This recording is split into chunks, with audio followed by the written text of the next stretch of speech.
नेताओं का बड़बोलापन बीजेपी के लिए मुसीबत बनता जा रहा है। जी हां, दिल्ली में होने वाले विधानसभा चुनाव को लेकर बीजेपी की मुसीबतें बढ़ा दी है रमेश बिधूड़ी ने। बीजेपी ने उन्हें कालकाजी विधानसभा सीट से सीएम आतिशी के खिलाफ प्रत्याशी बनाया था, लेकिन पिछले एक हफ्ते से जो वो हो रहा है, विवादित बयान पे बयान दे रहे हैं, उससे अब एक कड़ा फैसला लेने को मजबूर कर दिया है उन्होंने पार्टी को। क्या है पूरा मामला, बताएंगे आपको विस्तार से, इसलिए जुड़े रहेगा आखिर तक हमारे साथ। नमस्कार, मैं हूं चेतना शर्मा। आप देखना शुरू कर चुके हैं संवाद भारत का, भारत के लिए।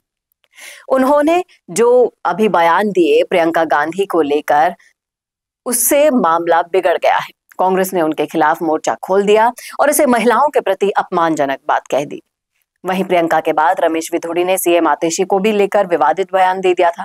उनका कहना था कि मार्लेना अब सिंह बन गई है, उसने अपने पिता को बदल लिया है। वह पहले मार्लेना थी, लेकिन अब सिंह बन गई है।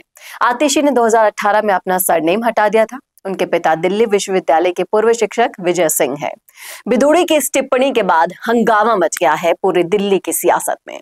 आप और कांग्रेस की ओर से तीखी प्रतिक्रियाएं आई, जिसके बाद बिधूड़ी ने माफी तो मांग ली। उन्होंने बीजेपी के राष्ट्रीय अध्यक्ष जेपी नड्डा, दिल्ली बीजेपी प्रभारी बैजयंत पांडा और दिल्ली बीजेपी प्रमुख वीरेंद्र सचदेवा को टैग करते हुए खेद व्यक्त करने का एक पोस्ट तो डाल दिया, लेकिन क्या उन्हें सच में माफी मिलेगी, ये एक बहुत बड़ा सवाल है। इन सब के बीच अब बीजेपी डैमेज कंट्रोल करने की कोशिश कर रही है, क्योंकि एक बहुत बड़ा डैमेज बिधूड़ी कर चुके हैं। बीजेपी के एक सूत्र का कहना है कि सिर्फ आतिशी के खिलाफ ही नहीं, रमेश बिधूड़ी ने प्रियंका गांधी वाड्रा पर भी बयान दिया था और कार्यक्रम समाप्त होने के कुछ ही मिनटों के भीतर बीजेपी अध्यक्ष नड्डा जी ने उन्हें फटकार तो लगा दी थी, लेकिन जिस तरीके से ये सारे उपक्रम हुए, उसके बाद उनके राजनीतिक करियर पर काले बादल मंडरा रहे हैं। बीजेपी के अंदरूनी सूत्रों ने बताया कि अब तक कम से कम 2 संगठनात्मक बैठकें हो चुकी हैं, जिनमें दक्षिण दिल्ली के इस दिग्गज गुज्जर नेता को किसी और सीट पर भेजा जा सकता है। इसके अलावा उनका टिकट भी कैंसिल किया जा सकता है। अब एक वरिष्ठ बीजेपी नेता का कहना है कि कालकाजी से बिधूड़ी को मैदान में उतारने के फैसले को लेकर पहले से ही सवाल उठ रहे थे। जहां तुगलकाबाद जैसे निर्वाचन क्षेत्रों की तुलना में ग्रामीण आबादी अपेक्षाकृत नगण्य है, जिसका नाम उनके गांव के नाम पर रखा गया है, और यहाँ उच्च मध्यम वर्ग और पंजाबी मतदाता ज्यादा है, और उनके लगातार बयानों ने इन संदेहों को और भी बढ़ा दिया है।